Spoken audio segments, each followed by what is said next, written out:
లఖపతి దీది అంటే ఏమిటి? అందరికీ నమస్కారం. అనంతపురం జిల్లా కళ్యాణదుర్గం నియోజకవర్గం కుందుర్పే మండల కేంద్రంలో ఈరోజు అమ్మ మండల సమాఖ్య కార్యాలయం నందు కుందుర్పే గ్రామ సర్పంచ్ మారుతీశ్వరి రామ్మూర్తి అధ్యక్షతన నిర్వహించడం జరిగింది. ఈ కార్యక్రమం ముఖ్య ఉద్దేశాల గురించి కొంచెం తెలుసుకుందాం. లఖపతి దీది ఈ పథకాన్ని మొదట రాజస్థాన్ ప్రభుత్వం ప్రారంభించింది. ఆ తరువాత మోదీ ప్రభుత్వం అన్ని రాష్ట్రాల్లోనూ అమలు చేస్తున్నారు. ఇది 23 డిసెంబర్ 2023న ప్రారంభించబడింది. కేంద్ర ప్రభుత్వం అమలు చేసిన తర్వాత చాలామంది మహిళలు దీని ప్రయోజనాలను పొందుతున్నారు. లఖపతి దీది అనేది గ్రామీణ అభివృద్ధి మంత్రిత్వ శాఖ యొక్క చొరవ. ఇది స్వయం సహాయక సమూహాలతో అనుబంధించబడిన మహిళలకు వార్షిక కుటుంబం ఆదాయం రూపాయలు స్థిరమైన జీవనోపాధి పద్ధతులను అనుసరించడం ద్వారా 10 లక్షల రూపాయలు. ఈ కార్యక్రమం 2023లో ప్రారంభించబడింది. 2 కోట్ల లక్షపతి దీదీల కోసం ప్రారంభం లక్ష్యంతో ప్రోగ్రాం లక్ష్యం 3 కోట్లకు పెంచబడింది. 2024-25 సమయంలో లఖపతి దీది చొరవ యొక్క అవలోకనం దేశం దాదాపు 94+ లక్షల స్వయం సహాయక సంఘాలను కలిగి ఉంది. ఇందులో 10 కోట్ల మంది మహిళలు సాధికారత మరియు స్వావలంబనతో గ్రామీణ సామాజిక ఆర్థిక దృశ్యాన్ని మార్చారు. లక్షపతి దీది స్వయం సహాయక బృందం ఎస్హెచ్జి సభ్యుడు వార్షిక కుటుంబ ఆదాయం రూపాయలు 1,00,000 ఆర్థిక విజయానికి మించి వారు స్థిరమైన జీవనోపాధి పద్ధతులను అవలంబించడం ద్వారా మరియు మంచి జీవన ప్రమాణాన్ని సాధించడం ద్వారా స్ఫూర్తిని పొందుతారు. ఎస్హెచ్జీలు సమిష్టి చర్య, ఆర్థిక అక్షరాస్యత మరియు నైపుణ్యాభివృద్ధితో 1,00,000 ఆర్థిక విజయానికి మించి వారు స్థిరమైన జీవనోపాధి పద్ధతులను అవలంబించడం ద్వారా మరియు మంచి జీవన ప్రమాణాన్ని సాధించడం ద్వారా స్ఫూర్తిని పొందుతారు. ఎస్హెచ్జీలు సమిష్టి చర్య, ఆర్థిక అక్షరాస్యత మరియు నైపుణ్యాభివృద్ధితో ఈ ప్రయాణానికి మద్దతునిస్తాయి. వ్యవస్థాపక వెంచర్ల కోసం సభ్యులను శక్తివంతం చేస్తాయి. లఖపతి చొరవ అన్ని ప్రభుత్వ శాఖలు, పంచాయతీరాజ్ సంస్థలు, ప్రైవేట్ రంగం మరియు మార్కెట్ ప్లేయర్లలో కలయికను నిర్ధారించడం ద్వారా విభిన్న జీవనోపాధి కార్యకలాపాలను సులభతరం చేస్తుంది. వ్యూహంలో అన్ని స్థాయిలలో కేంద్రీకృత ప్రణాళిక అమలు మరియు పర్యవేక్షణ ఉంటాయి. ఈ కార్యక్రమం ముఖ్య ఉద్దేశాల గురించి తొలుత వక్తలు ఏపీఎం హుసేన్ మరియు కుందుర్పి మాజీ సర్పంచ్ పెద్ద నరసింహప్ప, మాజీ కోఆప్షన్ మెంబర్ తాహిర్, మాజీ ఎంపీటీసీ మల్లికార్జున మరియు అప్లేపల్లి సర్పంచ్ భర్త ఆతావుల్లా, గౌరమ్మతోట వెంకటేశులు, విజయమ్మ, రంగనాథ్ తెలిపిన విశేషాల గురించి తెలుసుకుందాం. అలాగే ఈ కార్యక్రమంలో పాల్గొన్నవారు Kundurpi ZPHS school committee chairman Rambabu మరియు సిసిలు వెంకటస్వామి, వీరతిమ్మప్ప, కామమూర్తి, గోవిందు మరియు ఆనిమేటర్లు, మండల సమాఖ్య లీడర్స్, గ్రామ సమాఖ్య లీడర్స్, చిన్న సంఘాల లీడర్స్ మరియు సభ్యులు తదితరులు పాల్గొన్నారు. మరీ ముఖ్యంగా ఏళ్లచింత గ్రామానికి చెందిన మహిళా సంఘం సభ్యురాలు దేవీరమ్మ మన ముఖ్యమంత్రి నారా చంద్రబాబు నాయుడు గారి గురించి ఆసక్తికరమైన విశేషాలను తెలియజేశారు. కనుక తప్పకుండా ఈ వీడియోను చివరి వరకు చూడండి. అలాగే మీకు నచ్చితే లైక్ చేయండి, అలాగే సబ్స్క్రైబ్ చేయండి. మన ప్రధాని మోడీ సార్ గారు వచ్చేసి ప్రతి ఒక్క స్త్రీకి లక్షాధికారి చేయల్లా, ఆమెకి నెలకి 10,000 రూపాయలు ఇన్కమ్ రావాలని చెప్పేసి ఆయన లఖపతి దీది, లఖపతి అంటే ఎవరు? ధనికురాలు అక్కని తయారు చేయాలని చెప్పేసి ఆయన తపన. కాబట్టి సార్ మాకు ఎలా వస్తుంది సార్ ఇన్కమ్ అంటే ఎట్లా వస్తుంది ఇన్కమ్? మనకి ఎట్లా పని చేస్తే వస్తుంది. ఉపాధి పని ద్వారా వస్తుంది మనకి ఇన్కము. ఉపాధి ఎప్పుడు ఉపాధి పని ద్వారానేనా, మనకు 10,000 మిగలల్లా నెలకి. కాబట్టేసి జీవనోపాధుల మీద ప్రత్యేక శ్రద్ధ వహించాలా అని కాన్సెప్ట్ మనకి చెప్పడమైనది. జీవనోపాధుల మీద ప్రత్యేక కాన్సెప్ట్. జీవనోపాధులు అంటే ఏమి? గొర్రెల పెంపకము, మేకల పెంపకము, గొర్రెలు, మేకలు, ఇతర చిన్న చిన్న కుటీర పరిశ్రమలను కూడా ఏర్పాటు చేయాలి. వ్యాపారాలు, చిన్న వ్యాపారాలు చేయాలి. దాని వ్యాపారాలకు సార్ చేయమంటున్నారు. ఎవరిస్తారు లోన్ అంటే అయినా మనకి లోన్ అనుసంధానం చేసినారు. ఇంతకుముందు అయితే మనకి సెర్ఫ్ మినిస్టర్ లేదు. ఇప్పుడు శ్రీనివాసులు సార్ అనే మినిస్టర్ కూడా మనకి మన సెర్ఫ్కే మన సంస్థకే మినిస్టర్ సార్ కూడా రావడం జరిగింది. కాబట్టేసి మనకి ఎటువంటి ఆటకం లేకుండా అభివృద్ధి చేసుకోవడానికి మనకి లోన్స్ కూడా ఇవ్వండి అని చెప్పినారు. ఇప్పుడు వచ్చేసి మనకి ఇంతకుముందు సంఘాలకు ఇస్తాంటివి లోన్స్. ఎంత ఇస్తాంటివి? 15-20 లక్షలు ఇస్తాంటివి. అయ్యా నువ్వు 15-20 లక్షలు ఇచ్చేది కాదు, ఒక స్త్రీకి 5 లక్షలు ఇప్పిల్లు అనేసి ఆఫీస్ నుంచి చాలా ఇది ఉందన్నమాట, ప్రెజర్ ఉంది, చాలా ఒత్తిడి ఉంది. అయ్యా నువ్వు ఇప్పిస్తే వాళ్ళు ఏదైనా కుటీర పరిశ్రమ పెట్టుకుంటారు, దాన్ని సద్వినియోగం చేసుకుంటారు అనే విషయము మనకి పై అధికారులు కూడా చెప్తున్నారు. పై నుంచి కూడా మనకు వచ్చినాయి. ఇవన్నీ చేసేదానికి ఎట్లా అంటే ఈ సంఘాలన్నీ మనకి సెంట్రలైజ్ అవుతున్నాయి. NRLM ద్వారా పోతున్నాయి. నేషనల్ రూరల్ డెవలప్మెంట్ కింద అన్ని సంఘాలన్నీ కేంద్ర ప్రభుత్వము టేకప్ చేసుకుంటాను సంఘాలన్నీ. కాబట్టేసి మనము ఆదాయం పెంచుకోవాలా. ఎవరు ఏమనేది మొట్టమొదటిగా ఒక 5 మందిని సెలెక్ట్ చేయండి అన్నారు. 5 మందిని ఎన్నుకోండి అన్నారు. ఆ 5 మందిని మీరు ధనికురాలు చేస్తే మళ్ళీ ఆ తర్వాత ఏ విధంగా చేయాలా ఏం లేదని చెప్తామన్నారు. మేము 5 మందికి కూడా బ్యాంక్ లోన్ కానీ లేకపోతే CAF కానీ శ్రీనిధి కానీ ద్వారా కానీ ఇతర SC కార్పొరేషన్ అయితే ఏమి, ST కార్పొరేషన్ అయితేనేమి వివిధ సంస్థల ద్వారా అనుసంధానం చేసి మేము లోన్లు కూడా మీకు ఇప్పగలుగుతాము. ఏమ్మా మీరు కూడా విలేజ్లో ఇప్పుడు అనిమేటర్లు వచ్చినారు, లక్పతి దీదీలు కూడా కొంతమంది పేర్లు ఉండేవాళ్ళు వచ్చినారు. మీరు కూడా సంఘాల్లో మాట్లాడేటప్పుడు పదే మాట్లాడండి. లక్పతి దీది సార్ ఈ అమ్మకి అవసరము, ఈ అమ్మకి లోన్ ఇప్పింది అని చెప్తే కినా మనం పిలుచుకొచ్చి చేయించు. ఏమంటే మనకు దురదృష్టము, ఈ బ్యాంకు మనకి సిండికేట్ బ్యాంక్ అందరికీ సర్వీస్ ఏరియా బ్యాంక్ ఇదే పెట్టినారు. సార్ ఎవరు వచ్చినా తెలుగు మాట్లాడే వాళ్ళు లేరు సార్. దాంట్లో తెలుగు మాట్లాడరు. ఆయన నేను పెద్ద పోస్ట్ ఉన్నది అని చెప్పేసి ఆయన నేనేం మాట్లాడను, నేను పని చేయను, నేను ఊరికే చేపిస్తానని లోపల కూర్చుంటారు. చాలా ఇబ్బంది అయిపోతాను. మీరు కూడా అంతే అమ్మా. సంఘంలో పొదుపు 1-2 లక్షల వరకు పెట్టుకున్నారు. దయచేసి అందరూ పొదుపుని డ్రా చేయండి. పొదుపు పెట్టుకోకూడదంట సంఘంలో. చాలు ఒక 500 ఉంటే చాలు. మీ ఆరోగ్యాలు చెడిపోతాంటే పిల్లోనికి ఫీజు కట్టే డబ్బులు ఉండవు. పొదుపు ఏమో అట్లా ఉంది బ్యాంకులో. ఎవరు బాగుపడుతున్నారు? బ్యాంకు కూడా బాగుపడుతున్నాడు.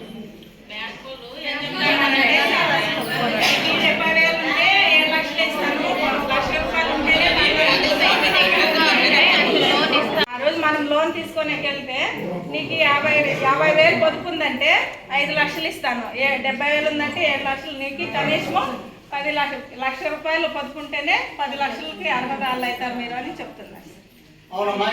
కొంచెం మీరు బ్యాంక్ వాళ్ళతో మాట్లాడారు. ఒక్కొక్క దగ్గర ఒక్కొక్క సంఘంలో 3 లక్షలు 4 లక్షలు కూడా పొదుపు ఉంది. డిపాజిట్లు చేయించుకుంటున్నారు. ఎవరు బతుకుతున్నారు? బ్యాంకు వాళ్ళు బతుకుతున్నారు. వాళ్ళు డిపాజిట్ చేయించిన దానికి ఇన్సెంటివ్లు వస్తున్నాయి, అన్నీ వస్తున్నాయి. బ్యాంకులో పోతే బ్యాంక్ అనేది మనది. వాళ్ళు చాలా తాస్కారంగా మాట్లాడతారు బ్యాంకులో పోతే. మీరు కూడా వినయము విధేయతతో సార్ మా పని చేయండి, ఎందుకు చేయరు, చేయాలా సార్, మేము పొదుపు కట్టము, పొదుపు ఉండేది మేము తీసుకుంటాము అని తీసుకోండి. తీసుకోకుండా ఒక ఆయన నిన్న వచ్చింది ప్రెగ్నెంట్, కాన్పు పోవాల పొదుపు ఈయనంటాడంట. నేను పోయి కొట్లాడి ఇప్పించిన పొదుపు. ఈకపోతే ఎట్లమ్మా? హాస్పిటల్ పోతే అనంతపురం పోతే 30,000-40,000 కావాలి. పొదుపు వీడు పెట్టుకుంటారు. అది ఏమి? ₹10 వడ్డీ. ఆమె ఏమంటుంది? సార్ రూపాయి వడ్డీతో ఇస్తాను నేను, నాకు ఇప్పింది అని. పొదుపు ఇప్పిస్తానంటే అప్పుడు ఇప్పిస్తాను. మీరు గట్టిగా అడగల, బ్యాంకులో గట్టిగా అడగల. మనకి ఉమెన్ లెడ్ అనేది ఉంది. ఉమెన్ లెడ్ అంటే కలెక్టర్ గారు ప్రతి వారం అమ్మ వినండి, కలెక్టర్ గారు ఇప్పుడు ఉండే కలెక్టర్ ప్రతి వారము ఉమెన్ లెట్ని పరిశీలిస్తున్నాడు. ఉమెన్ లెట్ అంటే అయినా నువ్వు వ్యక్తిగతంగా ఏమి ఇచ్చినావు సభ్యురాలకి, సంఘం ద్వారా కాదు, వ్యక్తిగతంగా ఏమి ఇచ్చినావు అనేది కూడా కాన్సెప్ట్ వచ్చింది. ఉమెన్ లెట్ అంటారు దాన్ని. కాబట్టి ఎవరికన్నా ఏమన్నా నిజంగా సమస్యలు పెడతారంటే చెప్పండి, లోన్ ఇప్పిస్తాను. బ్యాంకులో అంటున్నారా? ఫోన్లేని మీరు 20 లక్షలు అడిగినా రోడ్లోనే సంతకాలు పెడుతున్నారు అధికారులు. ఆ నమ్మకంతో ఇస్తాను. ఒకరు లేరు సార్ సంఘంలో అన్నా కూడా, ఒకరు ఊరికి పోయినారంటే అమ్మ ఆయమ్మకు వచ్చినాక మళ్ళీ పనిచేయండి, మీ లోన్ మీకు ఇస్తామని ఇస్తానరే లేదా? మన ద్వారా వాళ్ళు అభివృద్ధి చెందుతూ ఉన్నారు. 100కి 100% రికవరీ ఉంది బ్యాంకులో కూడా. మీరు కడతా ఏమంటే మీరు ఒక్కటి జీవనోపాధులను చేసుకోవడం లేదు, జీవనోపాధులను పెంపొందించుకోండి. మా ఈ అవకాశం ఇచ్చిన పెద్దలందరికీ నా నమస్కారం అమ్మా. మన చేస్తే మనం బాగుపడతామని ఆ రకంగా అందరూ అనుకూలంగా చేసుకుని వాళ్ళు కూడా సంఘాలు కూడా మిగిలితే డబ్బులు ఇస్తారు కట్టమని టైం అదేంటి మోసం చేయకుండా మొత్తం కట్టుకొని అన్ని రకంగా చేసుకుంటే మీరు బాగుపడతారు, మా పార్టీ సంఘం బాగుపడుతుంది, ఇచ్చిన పార్టీకి కూడా అనుకూలంగా బాగుంటుందమ్మా. దాన్ని ఆలోచన చేసుకోండి. మహిళలను లక్షాధికారి చేయాలనే సంకల్పంతో చంద్రబాబు నాయుడు ముందు డాక్టర్ మహిళా సంఘాలను ఏర్పాటు చేసినాడు. దాన్ని బట్టి వాళ్ళకి ఎంతో ప్రోత్సాహంతో లక్షాధికారి చేయాలా, ప్రతి కుటుంబం బాగుపడాలా, మహిళలు ఆర్థికంగా బాగుంటేనే సంసారం బాగుంటుంది. సంసారం బాగుపడాలంటే స్త్రీలు ముందు వాళ్ళు ఆర్థికంగా బాగుండాలంటే పిల్లలు చదివించే దాంట్లో కానీ ఇంటికి సంసారం నడిపే దాంట్లో కానీ బాగుంటుందనే సంకల్పంతో డాక్టర్ మహిళలు పెట్టినారు. దాన్ని దృష్టిలో ఉంచుకొని ఇప్పుడు సార్ చెప్పిన ఇంతకుముందు 50,000 10,000 ఏళ్ళైనా దానికి భూములు పెట్టాలా, కొన్ని నీ కొడుకులో సంతకాలు అని అంటారు. మిమ్మల్ని నమ్మి గవర్నమెంట్ కూడా లక్షలు కొద్ది మీరు ఆర్థికంగా వాళ్ళు ఎన్ని ఒత్తిడి పెట్టుకున్నా డబ్బులు పెట్టకుండా మీరు మళ్ళీ ఇక్కడ డ్వాక్రా సంఘ మహిళలకు అందరికీ నా యొక్క హృదయపూర్వక నమస్కారాలు తెలియజేస్తున్నాను. ఈరోజు సార్ వాళ్ళు చెప్పారు, గతంలో ఇంతకుముందు మహిళా సంఘాలు లేకున్నప్పుడు మనకి ఎక్కడ పోయినా కూడా ₹1 అప్పు కూడా దొరికేది కాదు. ఒక 10 రూపాయలు మనం ఏడన్నా పోయి 10,000 అప్పడగాలంటే మనం వాళ్ళ ఇంటి చుట్టూ నెల కాదు 2 నెలలు తిరిగినా కూడా మనకి డబ్బు చిక్కేది కాదు. కానీ సంఘాలు ఏర్పడినప్పటి నుంచి ఆడవాళ్ళు స్వయంగా ఒక సంఘం నుంచి కావాలంటే మీరు డబ్బులు 5 లక్షలు కావచ్చు, 10 లక్షలు కావచ్చు ఇచ్చేటువంటి ఏమన్నా ఉందంటే ఈ మహిళా సంఘం వెలుగు. దీంట్లోని నేను ఈ సందర్భంగా మీకు తెలియజేస్తున్నాను. మహిళలకు ముఖ్యంగా ఈరోజు ఒక సంసారం జరిగి ఒక ఇల్లు బాగుపడాలంటే మహిళలే ఆ ఇంటికి పునాది. ఇప్పుడు ఇంట్లో ఆడవాళ్ళు దాన్ని సక్రమంగా చేసుకోకపోతే ఇల్లు కూడా డెవలప్ అవుతుంది, మన సంసారం కూడా డెవలప్ అవుతుంది. అందుకోసం మనం మహిళలు ఇప్పుడు మీకు లోన్ లక్షపతి చేయాలనేది ఒక ఉద్దేశం ఎవరిది, మన నరేంద్ర మోడీ సార్ గారిది. ప్రతి మహిళను మనము లక్షాధికారిని చేయాలనేది ఒక ముఖ్య కాన్సెప్ట్. దానికోసము వాళ్ళ మహిళలకు ఇచ్చినటువంటి సదుపాయాన్ని మీరు కూడా సద్వినియోగం చేసుకోవాలా. ప్రతి ఒక్కరూ మహిళలు ఆ ఇచ్చిన డబ్బును అది 10 రూపాయలని మనం 20 రూపాయలు ఎట్లా చేయాలనేది దీంతో పోతే బాగుంటుంది. మీరు డబ్బు వేస్ట్ చేయకున్నట్ల అంతా సక్రమంగా చేసుకుంటారని ఆశిస్తూ ఈ అవకాశం ఇచ్చిన పెద్దలందరికీ నమస్కరిస్తూ అందరికీ మనం పేరున నమస్కారాలు. ఇక్కడ పొదుపు అనేది చాలా ముఖ్యమైనది. అయినా కూడా వాళ్ళు అన్నట్లు అందరూ అన్నట్లు మనం చెప్పేది కూడా కరెక్ట్. 10 రూపాయలు అనేది పెంచుకొని పోతే కుటుంబాలు ఎన్నో అభివృద్ధులు అవుతుంటాయి. అయినా కూడా బ్యాంకుల్లో ఇంతకుముందు లోన్ ఇవ్వాలంటే మగవాళ్ళకి అనేది ఇప్పుడు ఈ ఆడవాళ్ళకంటే అంత నమ్మకంగా వాళ్ళపైనే దృష్టి బాగా కట్టుకుంటారని వాళ్ళకే అవకాశం ఇస్తారు. కానీ మగవాళ్ళకి అనేది ఏది కానీ ఈరు బ్యాంకుల్లో. అయినా ఈ సభ ముఖ్యంగా గ్రామ పెద్దలు, మహిళా సంఘాల అధ్యక్షులకు, ఏపీఎం గారికి అందరికీ దానికి ధన్యవాదాలు. ముఖ్యంగా మన ఏపీఎం గారు చెప్పినట్టు మహిళల లక్షాధికారుల ఉద్దేశంతో ఈరోజు ప్రధానమంత్రి గారు ఈ లైఫ్ ప్రోగ్రాం పెట్టారు. ముఖ్యంగా ఇప్పుడు బ్యాంకులో ఏమైందంటే మేము రైతులై భూమి బంగారు దగ్గర కూడా ఇప్పుడు పొద్దున లేస్తుందంటే డైరీ పాలకు అలవాటు పడినాం. ఒక్క సంఘంలో కూడా ఒక ఎనుమ కానీ ఒక ఆవు కానీ లేదు. ఎందుకంటే దాన్ని మనం అలవాటు చేయాలా. ఇది మేకులు గొర్రెలు చేసుకుంటున్నాం కాబట్టి ముఖ్యంగా ఎనుమలు అనేవి లేవు. ఆ పాలు మనకు శ్రేష్టం. కాబట్టి ప్రతి ఒక్కరు లేస్తున్నట్టే డైరీ పాలు ప్యాకెట్ పాలకు అలవాటు పడినాం. కాబట్టి అందరికీ నా నమస్కారాలు. మనకు గ్రూప్లో లోన్లు ఇస్తున్నారు. దాన్ని మనము ప్రతి ఒక్కరూ ఒక వ్యాపారం ద్వారా ఉపయోగించుకోవచ్చు. ఎందుకంటే చీరలు వ్యాపారం చేసుకోవచ్చు, మిషన్ తీసుకొచ్చి మిషన్ కుట్టేది పెట్టుకోవచ్చు. దాని అభివృద్ధి చేసి మనము ప్రతి రూపాయి ఎన్నికేసి దాన్ని మనము బ్యాంక్ ఇచ్చిన అప్పును కట్టుకుంటూ పోతే మళ్ళీ మనకు అప్పు ఇస్తారు. మీరేదో ఒకటి అన్నారు కదా, మా పొదుపు బ్యాంకులో ఉంది ఇస్తాను ఈరోజు చెప్పని. మేము కూడా పోయి అడిగినాం, మా పొదుపు ఉంది, మా పొదుపు మాకు ఇవ్వండి అంటే వాళ్ళు ఇవ్వలేదు. అందుకని మనం అందరం కలిసి మా ఏపీఎం సార్ని, మన సీసీ సార్ని పోయి మనం కలిసి ఒకసారి బ్యాంకులో పోయి మా పొదుపు మాకు ఇవ్వండి, ఆ పొదుపుతో మేము ఏమైనా ఉపయోగపడుతుంది మాకు ఇంకా మీరు ఇచ్చే అప్పు ఇంకా సాల్కి వస్తుందని చెప్పేసి మనం ఈ సీసీ సార్ని, ఏపీఎం సార్ని మనం తెచ్చుకొని పోయి మన బ్యాంకులో అదొకటి మాట్లాడాలా. రెండో వచ్చేసి మనకి ఇచ్చిన వాళ్ళ లోన్లు మనం సద్వినియోగం చేసుకొని మనం దాన్ని ఇంకా అభివృద్ధి చేసుకొని ఇప్పుడు మన మోదీ గారు లక్షాధిపతిని చేయాలని చెప్పి అంటున్నారు కదా, మనం దాన్ని ఆ కళను సహకరించాలని అందరినీ కోరుకుంటున్నాను. నా ఈ అవకాశం సభకి నమస్కారం. నా పేరు దేవిరమ్మ, మాది ఏలచిత్త గ్రామం. నేను సంఘ సభ్యురాలు 1998లో మేము సంఘం ఏర్పాటు చేసినాము. ఆ రోజు 100 మంది గ్రామంలో ఉంటే 30 మంది ముందుకు రావాలంటే చాలా కష్టపడి ముందుకి వచ్చి సంఘాలు ఏర్పాటు చేసినాం. మాకు 13 సంఘాలకి ఈరోజు ఉంటే ఆ రోజు 3 సంఘాలతో ఏర్పాటు చేసి సంఘాలు చేసి 3 సంఘాలతోనే గ్రామైక సంఘం ఏర్పాటు చేసుకున్నాం ఆ రోజుల్లో. అలా చేసి మన ఆంధ్రప్రదేశ్కి మనకు జన్మనిచ్చిన తల్లి ఎంత ముఖ్యమో అలాగే మన చంద్రబాబు నాయుడు సంఘం అనే కాన్సెప్ట్ తెచ్చి మనకి సంఘాలు అనేది చేసి మనకి అభివృద్ధి పదంలో నడిపించినాడు. కాబట్టి ఆయన ఇంకా కొన్ని సంవత్సరాలు ఉండి బాగా దేవుడు ఆయన చల్లగా చూసి ఇట్లాంటి మహిళలందరినీ కూడా లక్షాధికారులే కాదు కోటీశ్వరులు చేయాలని కోరుకుంటున్నాను. అదేవిధంగా మనము ఫస్ట్లో భయపడేవాళ్ళం పొదుపు కట్టుకుంటే కూడా. ఒకసారి మేము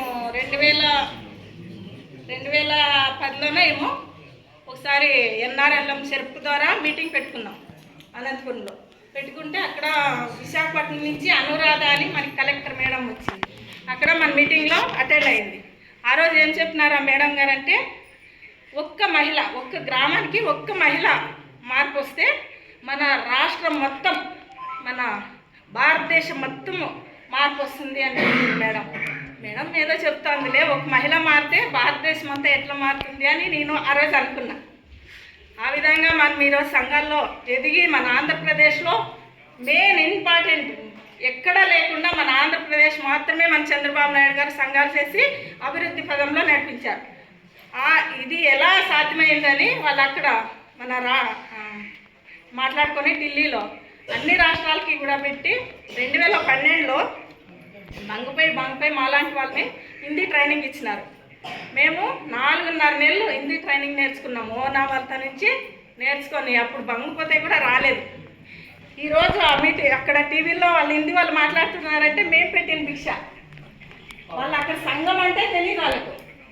బంగపై అక్కలు అస్సలు బయటికి రారు, గుంగట్టేసుకున్న తీరు. సార్ అన్న వాళ్ళని కలిసి ఫస్ట్ అన్న వాళ్ళకి ఒప్పించి మేము సంఘాలు అనేది తయారు చేసినాం. అట్లా మహారాష్ట్ర, మధ్యప్రదేశ్, రాజస్థాన్, ఛత్తీస్గఢ్, ఉత్తరప్రదేశ్, జార్ఖండ్, జార్ఖండ్ ఇన్ని రాష్ట్రాల్లో 5 రాష్ట్రాల్లో నేను పనిచేసి వచ్చినాను. 2012 నుంచి 18 వరకు చేసినాం. అంతవరకు మాకు ప్రోత్సాహం ఉండింది. మళ్ళా మన అదృష్టమా దురాదృష్టమా అన్నట్లా మన జగనన్న వచ్చిన తర్వాత అది ఆగిపోయింది. వాళ్ళు ఇప్పటికీ కూడా మేడం మీరు ఎప్పుడు వస్తున్నారు అని వాళ్ళందరి దగ్గర ఫోన్లు ఉన్నాయి, చేస్తున్నారు. వస్తాము, అది ఒక మంచి రోజులు వస్తాయని వాళ్ళకి కూడా చెప్తున్నాము. అలాగా మనము బయట వాళ్ళు ఈ మధ్య సంఘాలు తీసుకుని వాళ్ళు చాలా అభివృద్ధిలోకి వచ్చినారు. మనమే కొంచెం వెనకబడి ఉన్నాం. అందుకోసము ఇప్పుడు కొన్ని మండలాలు మన యుఎన్డిపి మండలాలు ఉన్నాయి. ఆ మండలాల్లో వాళ్ళు ఆదర్శ మండలము, ఆదర్శ గ్రామ సంఘము, ఆదర్శ సంఘాలు ఉన్నాయి. వాళ్ళకి విజిటర్స్ వస్తారు. వేరే రాష్ట్రాల నుంచి మనం ఏమేమి చేసుకుంటామని విజిటర్స్ వస్తారు. విజిటర్స్ వచ్చి వాళ్ళకి సంఘానికి ఇంత, గ్రామ సంఘానికి ఇంత, మండల సమాఖ్యకి ఇంత అని మనకి డబ్బులు వస్తాయి. వాళ్ళందరికీ ఇప్పుడు ఇస్తా అన్నారు. అట్లా మన మండలం కూడా మేము ఇక్కడ ఉన్నాం కాబట్టి మన మండలం కూడా ఒక ఆదర్శ మండలంగా చూపించుకోవాలా మన అనంతపురం జిల్లాలో అనే నా ఉద్దేశం. కూడా ప్రతి ఒక్కరూ నిద్రపోకండి. సంఘం అంటే సంఘానికి మెయిన్ నియమాలు, కట్టుబాట్లు, నియమాలు 2 సక్రమంగా ఉన్నాయంటే సంఘాలు సక్రమంగా జరుగుతాయి. మనం ఎంత ముందుకైనా ముందుకి తీసుకెళ్ళేదానికి అవకాశం ఉంటుంది. దయచేసి ఆ టీవీ చూడడం వల్ల మనకేం రాదు. ప్రతి వారం కానీ నెల కానీ మన మీటింగులు ఖచ్చితంగా అటెండ్ కావాలా, ఏం జరుగుతుందో తెలుసుకోవాలా. మన ఇంట్లో మనం ఉంటాము, మళ్ళీ గొడవ పడతారు. మీటింగ్కి వస్తే కదా ఏం జరుగుతుంది, ఈరోజు మీటింగ్లో ఏం జరిగింది అని తెలిసేది.